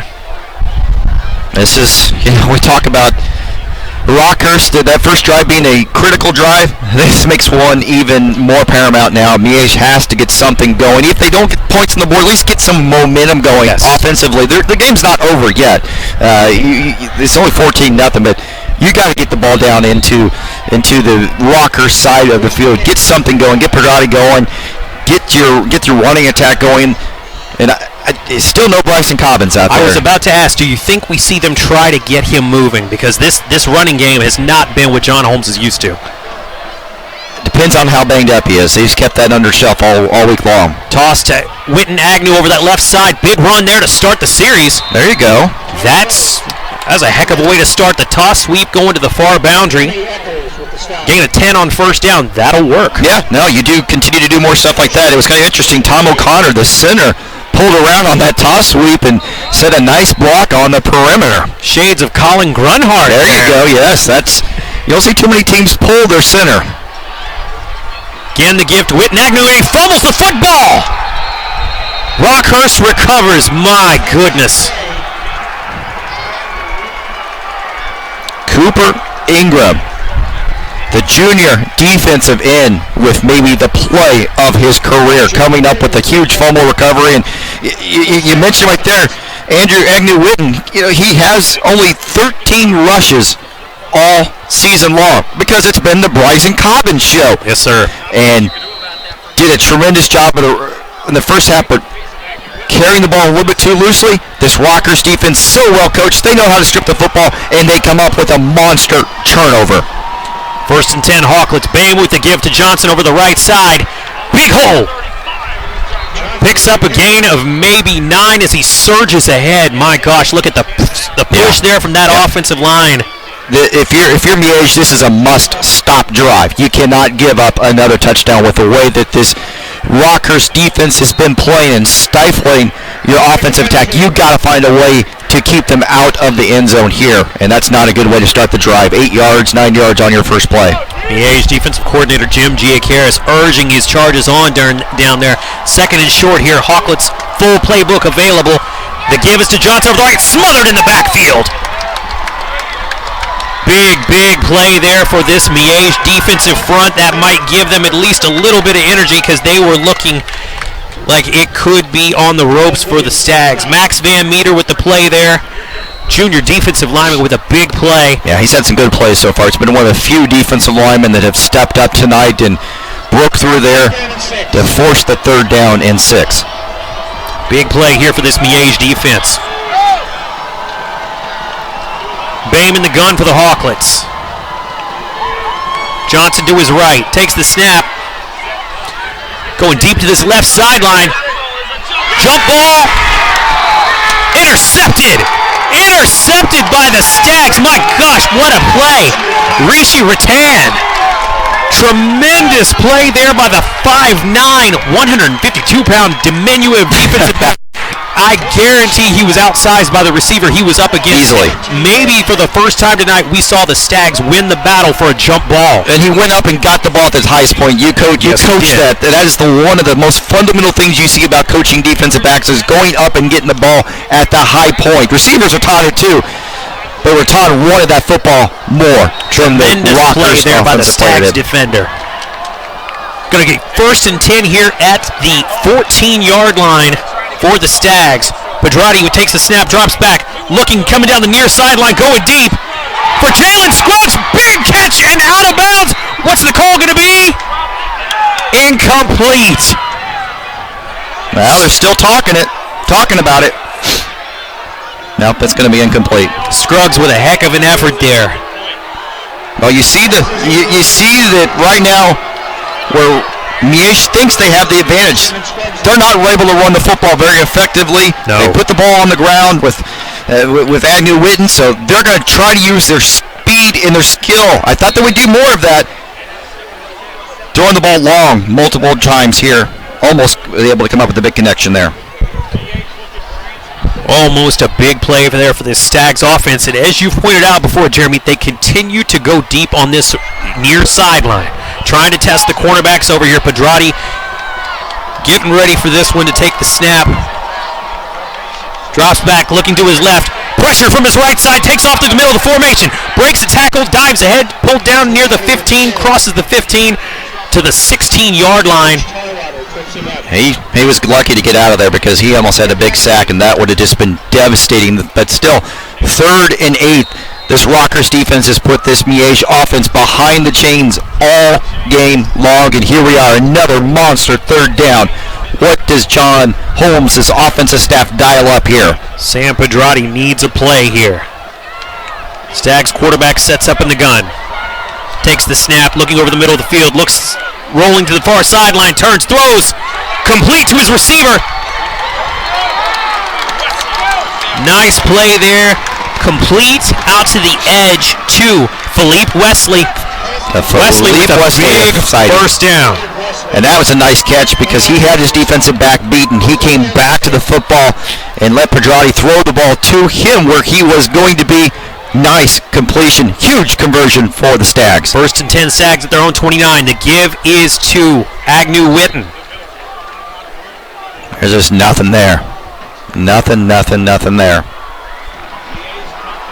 That's so that was Deontay Parker, yeah. Interesting. Okay. Interesting, yeah. And, he's got 31 rushes on the season, and he's a big back, too. 5'11", 191. That's some size that you can utilize to maybe get somebody different in there after 2 fumbles so far by Agnew Witten. 2nd and 9. Pedrati in the gun. Takes the snap. Is that to Cobbins? There's Bryson Cobbins. Maybe the top back in Kansas City, not named C.J. Price, surges ahead. Or Tank Young. Yeah, we've got 3 really good running backs and putting up monster, Tecmo Bowl, PlayStation, Xbox numbers. I'm going to go back a little bit. It kind of reminds me, here's some names, reminds me of back when Pat Feltz was at Olathe East. There you Arlen go. Bruce was at Olathe North. Give to Cobbins over to the right side of the offensive drive. Surges ahead. First down, Stags. He does. Cobbins with a nice little burst there. Yeah, he still doesn't look 100% there. No, obviously, his burst is one of the quickest bursts in all the metro area, whereas we were complimenting him and all these other really talented running backs, but just not, maybe a little less explosive. But tell you what, a 75% Bryson Cobbins is probably better than 100% of the other running backs in the metro area. Well, and they have the luxury of the fact that they still have a quarter and a half of football. They can chip away to get back in this football game, but they're going to need some plays. Pedrati under pressure, rolling to the near sideline, complete to Bentley. Bentley surges ahead, first down and more. Driving, second effort. What a play there by the big receiver. Pulled down at the Rockhurst 39-yard line. Stags with a great play there. Pedrati complete to Hudson Bentley for a big first down. Well, Bentley did a tremendous job of getting the extra yards there, but that was all on Sam Pedrati, stepping up in the pocket, avoiding the blitzing linebackers, and he connected over the middle. Great play. Stags are cooking here. 5 wide, motions Witten, Agnew. Agnew, Witten into the backfield, tosses to him. It's a double pass. Hits Pedrati down the sideline to the 5. A miss. Touchdown, Bishop Miege. Sam Powell with the catch. From Tyquez, Agnew, Witten. What a pass play there from Bishop Miege. Sam Powell's first reception of the season, and it goes for a big one. It goes for a touchdown, and the Stags are right back in this game. I look down at the sideline in the middle of the celebration. I see John Holmes jump into Sam Powell's arms. This is not very often you see that happen with a head coach. Well, this is a play they probably had deep down in the playbooks. They worked on it all week long. So if we had the right situation, and this team needed a shot in the arm, and guess what? The crowd's back in it. Miege is back in this game. With 5:04 remaining in the third quarter, Bishop Miege at Dixon Dahl Memorial Stadium pulls to within 7. 14-7 Rockhurst. Will be back in just a moment.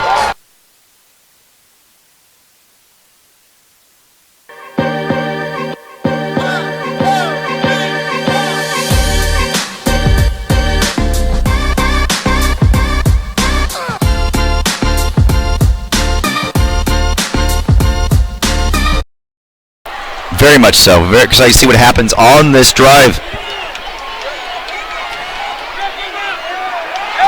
And Rockhurst is going to start with the football at about their own 16-yard line. And that, John Holmes, you can run up a special play. We've got a special play too. We're going to bring in our speed running attack. 1st and 10 at the 35. Bame fakes the handoff, keeps it himself, surges ahead over the right side of that big Rockhurst offensive line. Gain of 3 on first down, brings up 2nd and 7. I tell you what, that's another wrinkle. We've not seen the zone read from Rockhurst all night long, and they try it well defended by the Stags. 2nd down and 7. That breeze has really picked up here.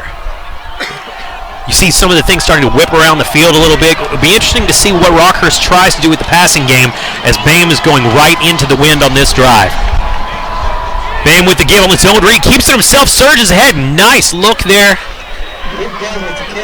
He extended and rode on the fake there so long. This must be a certain package or type of play that they know that they're going to run effectively with Shelton in there at the running back, but now a huge third down. If the Stags can somehow get the ball back here, we might have ourselves a fun rest of this game. 3rd and 2. At the Rockhurst 43-yard line, just under 3 minutes and 40 seconds left here in the third quarter. Bame steps under center, I formation behind him. Give us to Shelton, who surges ahead, hits a wall, pulled backwards, and he is not going to get it stopped for little gain, if any. Looks like it is going to be flagged. Oh, we're going to have a late flag. We have some extracurricular, and I think the Stags are going to be on the losing end of this one. I saw one. I don't know. Getting pulled out. Danielson Ike's being held back by multiple players. You got to keep in mind, Ike's 6'7", 340 pounds. It's going to be interesting to see what the play call is there, or what the penalty call is there. But certainly, it involved Ike in one fashion. The 4-star recruit that's being recruited. Looked like Ike and Jalen Williams getting into it, and I believe Jalen may be starting to get the better of that matchup, and I think he is frustrating the considerably larger Danielson Ike. Punt is away under heavy pressure. Jalen Scruggs back for the Stags. He's going to watch it bounce as it goes out of bounds, just short of the Miege 30-yard line, where that Stags offense will take over. They'll have 1st and 10 at the 29 with 2:56 remaining. We've called Sawyer Crawford's name a number of times tonight. Had the big fumble recover earlier. He's not the biggest nose tackle at 5'10", 220 pounds, but he came up with a big play there on that run. Pedrati takes the snap, surveying, looking to his right, rolling to evade pressure. Looking, going to take it himself. Steps out of bounds, spins back in, and goes down awkwardly. And guess who, again, with the pressure? Sawyer Crawford, the smallest defensive lineman on this monster Rockhurst defensive line. All the other defensive linemen, 6 foot, 205, 6'3", 235, 6'4", 230. Sawyer Crawford, number 6, 5'10", 220 pounds, and he is 2 minutes left here in the third quarter. 3rd and 6 at the 33. John Holmes' offense is out there on the field, getting ready for a big, big call. Pedrati with Cobbins to his right in that Miege backfield. Takes the snap. Pressure from the edges, takes off, dives ahead. He is short of the sticks, and there is a flag down near the Rockhurst sideline. That's a weird spot for a flag. Weird spot for a flag. A hold pointing right at false start or illegal motion. Oh, maybe illegal man downfield. Let's see. I mean, there could be a number of different things here. Oh, false start. Okay. So he held his arm up to his chest. Sometimes that's the legal man downfield, and you get a lot of different calls like that. But Miege now gets a second opportunity to get the third down conversion. Going to have 3rd and 11 this Miege offense with just under 150 remaining here in the third quarter. Stags trail visiting Rockhurst 14-7 at Dixon Dahl Memorial Stadium here in Shawnee Mission. Stags offense lines up Pedrati in the backfield. Rolling to the far sideline, sets, throws. Complete to, I believe, Hudson Bentley. That looked like it was Wesley over there, but unfortunately the comeback route was short of the first down. Was Wesley, and he was pulled down short. Yeah, so with 4th and about 5, yeah, they're going to punt that one away. Still a lot left in this game, and Wesley, you got to do a better job. You got to get to that first down marker and then get your comeback. He stopped a good 2 yards before the stick and came back and didn't give Pedrati a chance really to do much at all. Dylan Downing, one of the state's best linebackers and also one of the state's best punters. Play is blown dead, and he uncorked a blast. Goodness, that was a muzzle shot. Can I just take that one? Of course, Rockhurst does no, we're going to make you do it again. Dylan, the next in line, a very talented family of athletes. It's a tremendous family, too. I've had an opportunity to get to know his brother and his mom throughout their recruitment process, and then obviously through Dylan's recruitment, and just tremendous family. Mm-hmm. Well, they come from good stock. When your dad played for the Browns, the Steelers, and in Ottawa during his professional football career after being a standout All-Big 8 DB at Mizzou, you're probably going to be pretty good. Yeah. Another muzzle blast. My gosh, what a shot from Downing. Tremendous punt. Well, Hawklets are going to have 1st and 10 at their own 26-yard line. They got kind of cute on that last drive. They had the one big play with Shelton. Then they got away from what really kind of has been their bread and butter, and that's running the football with Michael Johnson, then play action passing out of that. They got cute trying to run zone reads and get some stuff that's not what we normally think of Rockhurst. So do they get back to what has been the tradition of Rockhurst, running the football with their tailback? I think so. I think this would be the time that you expect it to happen. Although there is still an entire quarter of football. They may say, hey, let's go one more drive and see if we can continue with the zone read, but we're about to find out. Boehm in the gun. Looks like Johnson to his right.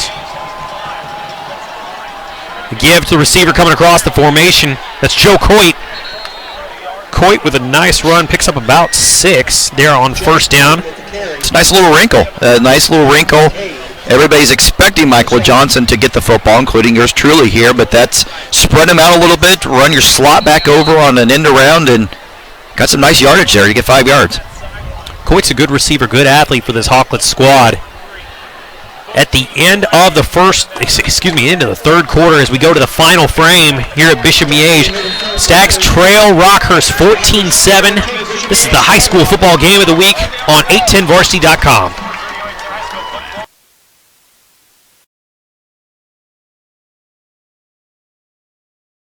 High school sports fans, Trent Green here, and when I want the latest scores and news, there's only one place I go, 810varsity.com. Live scores, features, brackets, and even watch games live on the laptop, phone, or mobile device. Watch the Lee Summit, Blue Springs, and Park Hill schools, Blue Valleys, Olathes, Rockhurst, Miege, Lansing. The list goes on and on into Missouri and Kansas. And playoff broadcasts too, plus top 25, awards, and more. Check it out now, Kansas City's home for high school sports, 810varsity.com.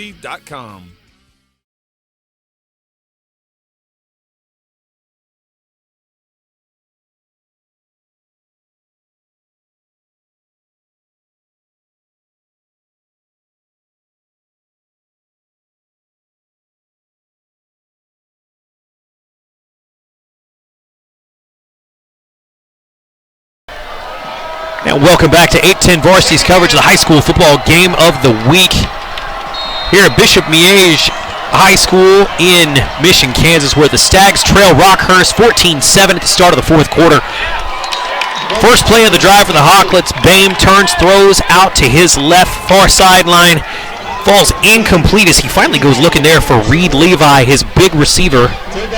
And we've been complimenting Bame on all of his throws all night long. That one was not one that he's going to put on the highlight reel. Didn't set his feet, didn't get his shoulder turned, and bounced past that. That works in basketball, but not out here on the gridiron. I'm surprised they don't run more slants and crossing routes to a guy of that size and try to get a broken tackle, get him mismatched against the safety, and watch him run. Also surprised we haven't seen Michael Johnson touch the ball on this drive. Bame fires out to the far sideline, completes it for.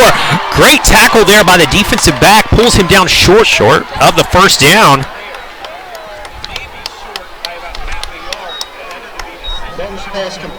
Does Tony Severino dare go for it on fourth and maybe a yard?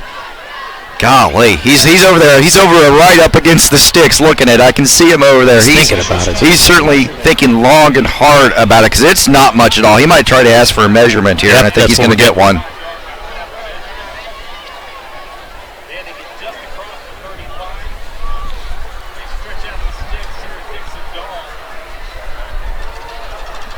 First down.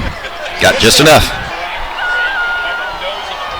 Big first down for the Rockhurst offense. Continues this drive. I didn't think he got from the eyeball. It didn't look like he initially got enough, but I think he got a good spot there. Second effort, and maybe a little bit of a good spot to help him out there. So I thought his knees hit before he stretched out, but we are a little ways away from the field, obviously. Just a bit here. This is an interesting setup here at Miege tonight. 1st and 10 Hawklets. Bame takes the snap, the give. Blasted in the backfield. That Miege defense was coming hard there. Lots of penetration. Johnson stopped for a loss of 1. Yeah, he was lucky to get back to that. Isaac MacArthur, the backup linebacker, playing a lot tonight, number 4. He lit Johnson up. That's one of those ones tomorrow when he gets out of bed, he's going to feel that one. That was a heck of a hit by MacArthur, the senior linebacker. 2nd and 11 for the Hawklets. Bame back in the gun this time. Pumps, rolling to his right. Johnson in the flat. Tackled there, pulled down. Dylan Downing with a tremendous play in space. The big all-state linebacker with a great play as he gets help from his teammates there. Could be 3rd and long for this Rockhurst offense. That was a tremendous play by Downing. That's one-on-one, because if he does not make that tackle, Johnson is up the right sideline, gets the first down, and maybe much more. Outstanding individual play, and you saw he broke down, got low, and didn't buy the head fakes. Johnson was trying a little bit of everything. It didn't work. And this Miege crowd is going to get loud here on this 3rd down play. 3rd and 12 for the Hawklets. Bame brings his squad to the line. Just over 10 minutes remaining here in the fourth quarter. Rolling to the far sideline, turns, fires. Incomplete! Goes looking for Reed Levi again, and the ball is knocked away. The Stags defense stiffens and turns away the threat from the Hawklets. Rockhurst will be forced to punt. Yeah, Bame got lucky there. He did not see Grant Fusel, the strong safety, sliding over underneath Levi. He was almost able to get the interception. Very lucky there. That did not get picked, because if Fusel gets that, he might have an opportunity to bring that one all the way back to the house, because there was absolutely nobody on that right sideline. How about the Stags defense? They've toughened up here in this second half. The breeze here is going to be interesting because it is now blowing directly into the face of this Rockhurst punter. Jalen Scruggs back deep for the Stags, sets up, fields the ball about his 20, muffs the punt. Quickly covers it, but that could have been chaos. Or disaster. Disaster, chaos. All the same. One leads to the other. Indeed, indeed. All right, so Miege has seen some signs of life. Do you think that, we got to try to get the ball a little bit more, instead of throwing the ball vertically, try some more of these short slants, try some more quick hitches. That's the one area we've not seen Miege go to much in their play calling tonight, and that's kind of been a staple of their offenses. They love to throw those short passes. We've not seen it all night long. If they're throwing the football, they've been throwing it down the field vertically. Pedrati takes the snap, rolling to his right.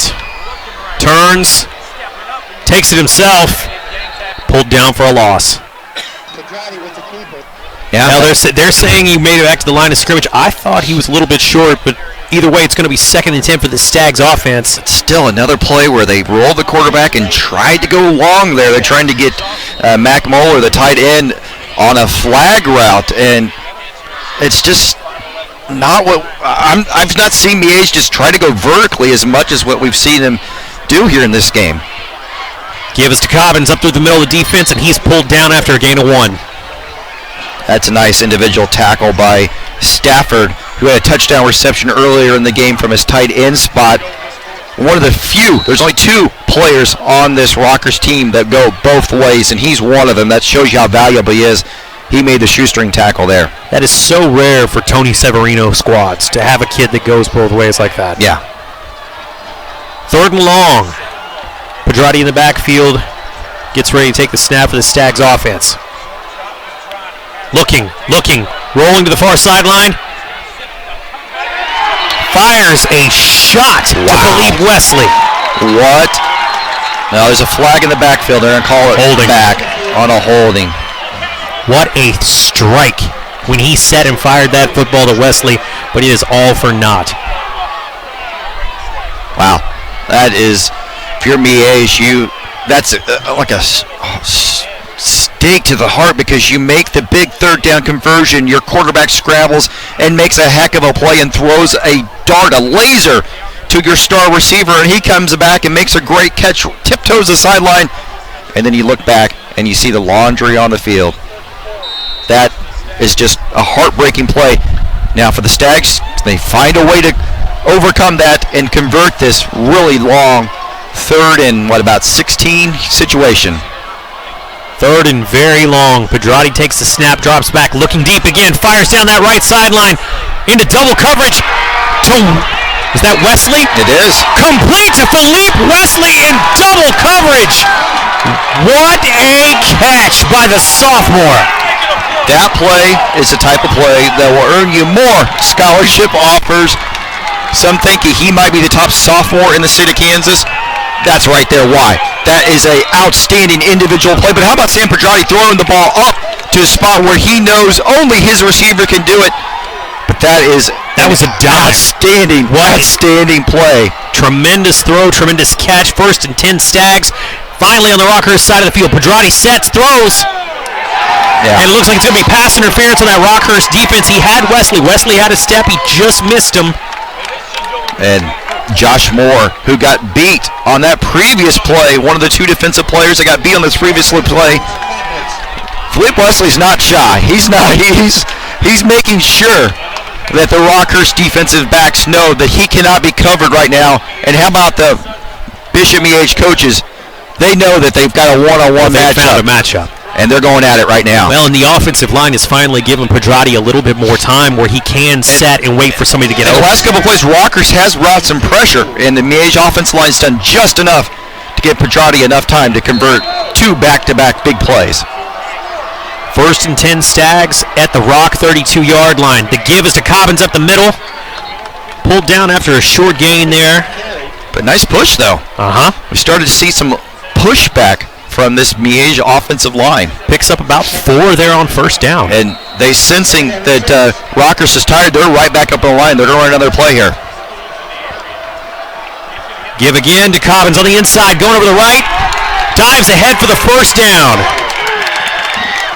And the standout running back for the Stags appears to be rounding into form a little bit here late in the game. Some hands on the hips from the Rockhurst defensive players. They're tired. And Miege is right back up on the line of scrimmage. Stags are pushing tempo here. Pedrati, the give to Cobbins, stopped at the line of scrimmage. And you're right, talk about the body language of this Rockhurst defensive front. Earlier in the game, it was the Stags that had their hands on the hips. Now the roles have been reversed. And sensing that a momentum changing play needs to be made, Danielson Ike is out there, the 4-star recruit, out there, defensive tackle for the Hawklets. 2nd and 9. Pedrati takes the snap, drops back, pressure from Ike, spins away, goes up the middle, across the 20, 15, almost to the 10-yard line, and there is a flag down. They're going to have to call a hold on Ike because he was unblockable on that. Tyler Portier, the left guard, was on roller skates going backwards, somehow some way trying to slow Ike down. It couldn't be done. Portier, who is a large young man himself, doing all he could to keep Ike away from his quarterback, and he did a little bit too much. So we're going to have 2nd and 21 for the Stags offense. Ike's got a little bit of motivation because he had the unsportsmanlike penalty called against him, so he's probably a little fired up right now, and he came out, and boy, he exploded out of the cannon like that. Pedrati takes the snap, fires near sideline. Looking for Hudson Bentley. Call the catch. That was close. I thought that might have... I wasn't sure he got his hand to that, but the officials were sold. Brings up 3rd and what looks like about 12 yards for this Stags offense. 6:25 remaining here in the 4th quarter. Miege trails Rockhurst 14-7. Pedrati takes the snap, rolling to his right. Looking, fires. Big collision. Big collision as the ball falls incomplete. Good defense by the Hawklets. Forced flush Pedrati out and well covered on the crossing route. Sam Powell is hurt. Yeah. He took a huge hit. He got up and ran and then laid back down. That's the last thing you want to see during a game like this. No, it's been well played by both teams. Both teams have seen opportunities to kind of show what they do and what they're all about. And regardless of what the outcome is here, I think both communities are going to be just really proud at what happened here tonight and the amazing atmosphere that we've seen. It's been one of the more electric high school atmospheres I've been around. And, you know, Randy, I've seen some games, and this has been fun. Oh, yeah. This has been outstanding. I try to tell people that if they've not been to a game at Bishop Miege before, that this is one of the more unique environments in all of Kansas City high school football because the school was in the residential area that grew up around it. Yeah. And so you have, literally, you'll see people tailgating in their backyards, people with bonfires going, watching the games on the other side of the fence. It's just an amazing atmosphere that is very unique, not just in Kansas City, but really anywhere. Yeah, well, now maybe the play of the game here. 4th and 12. I got to be finding my star receiver here on this play somehow. Pedrati getting set up. Agnew Witten to his left in the Miege backfield. Pedrati drops. Pressure, fires to the left corner. Touchdown, Stags, complete in the back corner of the end zone. What a throw to Hudson Bentley. Unbelievable throw from Sam Pedrati. Got just enough air up and over the defensive backs, and Bentley, they bunched 3 receivers and trips tight.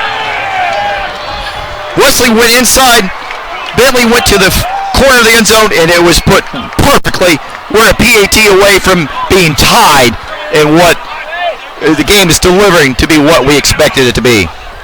What an absolute, wow. And we couldn't tell originally if he had the catch or not from the corner. It was tough to tell. We were having to watch on a screen. The fake! Oh!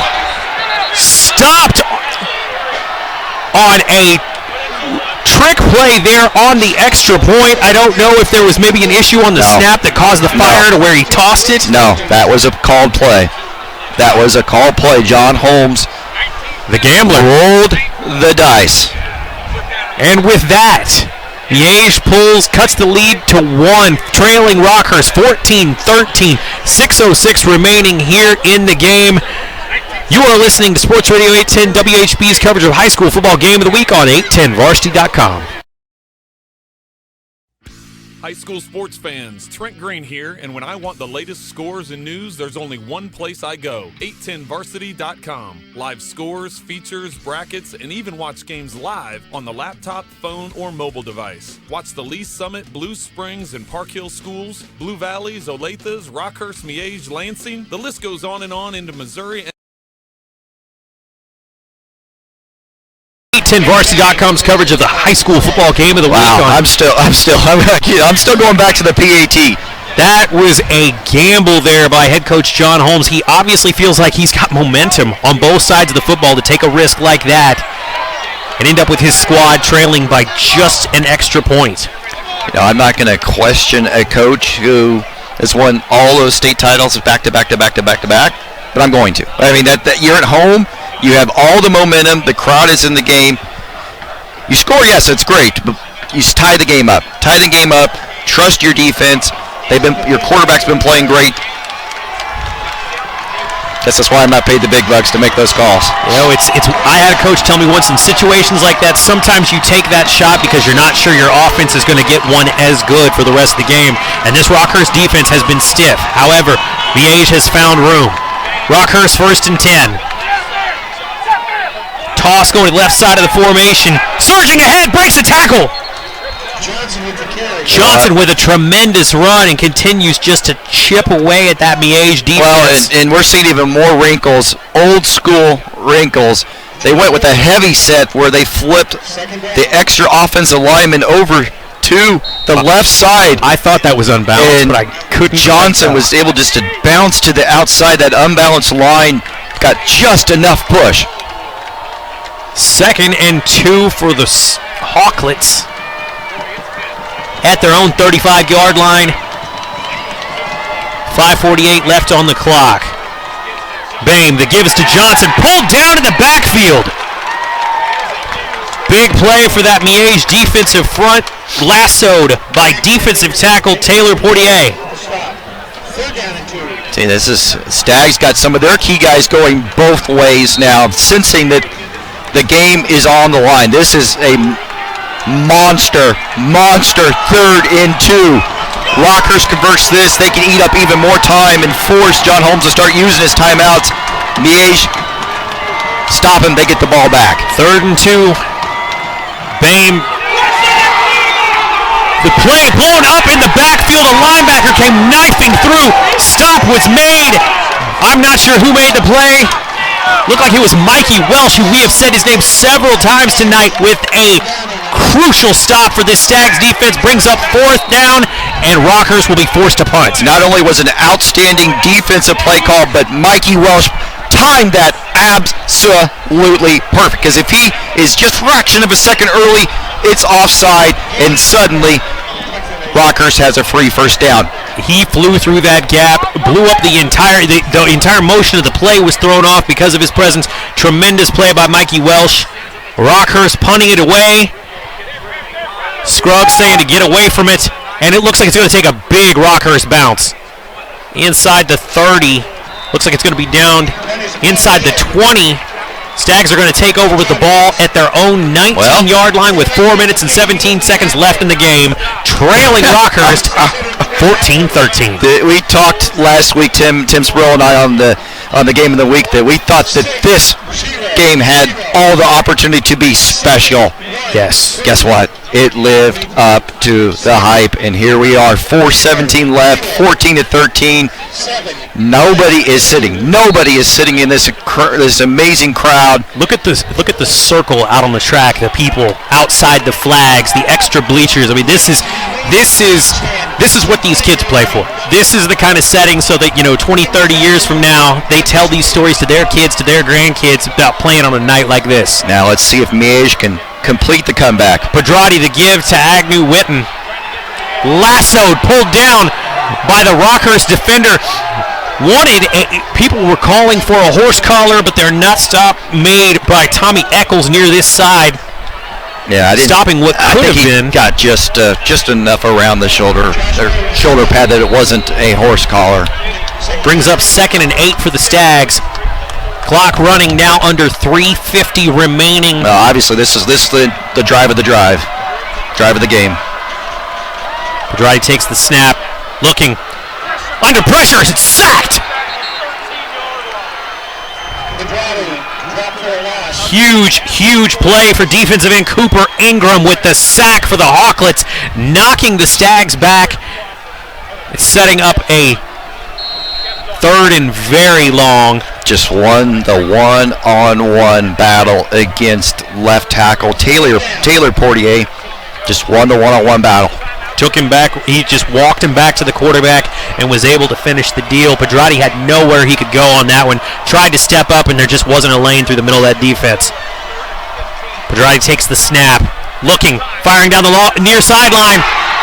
Looking for Jalen Scruggs, and the ball is knocked away, incomplete. Almost was able to make the catch. Carter Elder, the free safety, came over and tipped it just away. Scruggs almost was able to get it and just couldn't quite get his hands back on it. Scruggs had him beat, and he knew it. He thought he was going to be still running, and it was a shock when the football wasn't there with him. Instead, the Stags, Dylan Downing gets ready to punt, sets up with his feet on his own goal line with just under 3 minutes remaining here in the 4th quarter. As Miege trails 14-13, Downing punts one away. Wobbly punt, the first short punt he's had of the night. Bounces backwards, bounces out of bounds. Rockhurst is going to take over with the ball in their own territory, or in Stags territory, excuse me.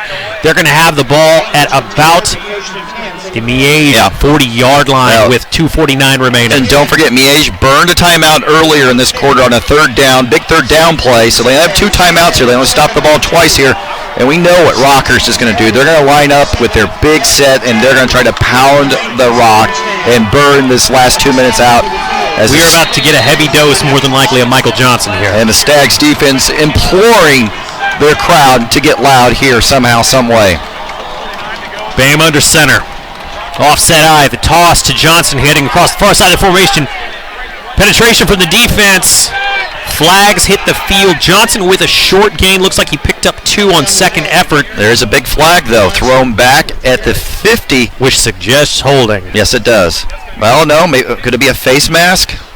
They're going to get a face mask. On the defense. Yes. And I wonder, because the way that Johnson kind of stumbled after he got that initial hit, he lost some balance, so you have to wonder if the face mask got grabbed, and sure enough, referees caught that. And that's an absolutely crushing play for Miege. That is a very, very big foul going against this Stag defense. Well, they only called the 5-yard one.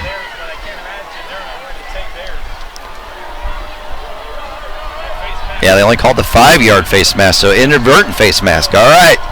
Still, though, that's sets it up a very short opportunity to get the first down here. Yeah, Miege burns one of their timeouts.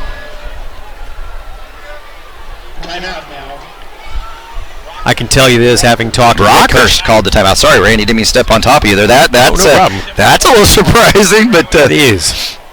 I can tell you this, having had a chance to talk to head coach John Holmes during pregame, he was as excited for this as any of the fans in this building. Yeah. Was bouncing around, was just, you can tell as somebody that, played here, was an assistant here for so long under Tim Grunhard, and then had the chance to become the head coach and continue and really build this program into the juggernaut that it is now. This means a lot to him. I mean, he and his family live just up the street. He's very much a part of this community, and he was as juiced up for this as anybody, and you can tell he is having a lot of fun, even with his squad down maybe to their last lifeline. Quickly, they recalled the timeout was on Miege, but flip side, how about Tony Severino getting his squad to rebound after Rockbridge lost to start the season? There were a lot of people questioning whether Rock was going to be back, and they look legit. Boehm gives to Johnson, coming to the right side of the formation. First down and more. Pulled down finally at the 25, just across the 25 by the Stags defense. Dylan Downing there again. If they complete this game, do you make the argument that they are the number one team in the city? I know we're still got 2:30 left here, but certainly a big question mark to ask, because if you come into number one's house and you beat them, man-to-man, beat them like this, even with the loss, I'd have a hard time, me personally, keeping them out of the number one spot over, even though you have an undefeated Aquinas team. I think what that does is that makes that Miege-Aquinas game potentially one of the biggest ones they've played in years, and they have played some massive games over the past several seasons. Johnson, patient, trying to dive over the top, and gets belted backwards by that Stags defense. Yep, last timeout here. 1:59 remaining here in the fourth quarter. Stags trail Rockhurst by 1, 14-13 here in this matchup on the 810 WHB High School football game of the week. The first time these programs have played in decades, literally. I think it's been 30 years. 34 years. 1984. Wow. John Holmes said he was 8 months old. Think about this. A lot of these kids' parents were in elementary school. I mean, I would have been in elementary school too, and I'm an old man, so this has been lived up to all the hype. And here the situation here is 1:59 left. The Stags have 0 timeouts. So essentially, Rockhurst finds a way to convert this first down. The ball game is over. So if you're the Stags, you're talking about trying to strip the ball, do something special. And I guarantee you, last words Tony Severino told his guys as they broke the huddle there: protect the freaking football. If you had to guess where this ball is going, it's going to be Johnson. He's going right. Yes. He is running right behind Danielson Ike here. A reverse. Joe Coit running behind Danielson Ike, strung out by that Stags defense, and there's a flag on the field. I am afraid. Are they going to get another face mask? Or could it be a hold on Ike? It is in a weird spot. It's going to be a face mask. And that's the game. And that will be the ball game. 15 yards, personal foul. You hate to see it in that way. And tell you what, we got the riverboat gambler Tony Severino running to end around on second down when everybody in the stadium thought you were going to run off tackle. Well, with a guy in Joe Coit who earlier in the game tried to make a play and put the ball on the carpet. No doubt. No doubt. Joe Coit redeeming himself with a couple of big plays since and really finishing the game off there on a wide receiver end around.